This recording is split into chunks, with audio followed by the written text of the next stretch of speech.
Wakil Bupati Badung Iketut Suyase menggelar panen hasil tanam hidroponik serta tatap muka dengan petugas penyuluh pertanian di BPP Kecamatan Abian Semal. Dalam kesempatan tersebut, Wabub mendorong masyarakat terutama generasi muda untuk mencintai pertanian dengan memanfaatkan teknik budidaya tanaman hidroponik.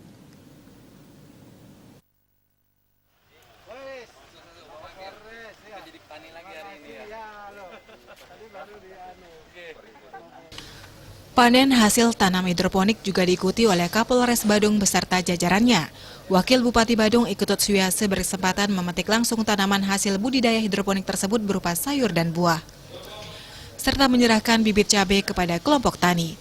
Ketut Suyase mengatakan cara menanam hidroponik ini merupakan salah satu cara yang praktis digunakan oleh petani dengan memanfaatkan lahan kosong yang tidak luas. Hasil tanamannya bisa dikonsumsi sendiri maupun dijual.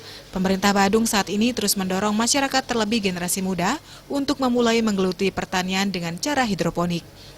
Sehingga generasi muda Bali dan Badung khususnya tidak hanya terfokus pada sektor pariwisata semata, namun beralih pada ketersediaan bahan untuk kebutuhan sektor pariwisata itu sendiri. Kita juga ingin mengembangkan pola tanam yang menggunakan hidroponik yang memerlukan lahan yang terbatas, menggunakan ruang kosong, dan ini juga upaya-upaya urban farming kita akan tingkatkan ke depan di dan Badung, karena ini dapat sebagai satu upaya yang dampak ekonomis juga sampingan yang bisa dilakukan, tidak membutuhkan modal yang banyak, tapi lahan-lahan yang kosong bisa dimanfaatkan, dan lahan kosong itu yang dulunya jadi tempat sampah sekarang karena kita pergunakan untuk kegiatan hidroponik, berarti lingkungan akan semakin terjaga.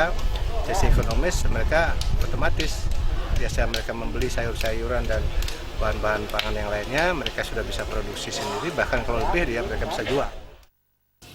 Sementara dalam pertemuan dengan petugas penyuluhan pertanian, Wabub menerima beberapa masukan akan permasalahan yang dihadapi petani. Di antaranya permasalahan terkait air atau irigasi, baik dari volume air maupun saluran irigasi. Permasalahan pemasaran dan harga hasil pertanian serta petugas penyuluh pertanian yang masih kurang. Saat ini terdapat 25 petugas penyuluh pertanian di Badung dengan mencakup 122 subak dan 62 desa.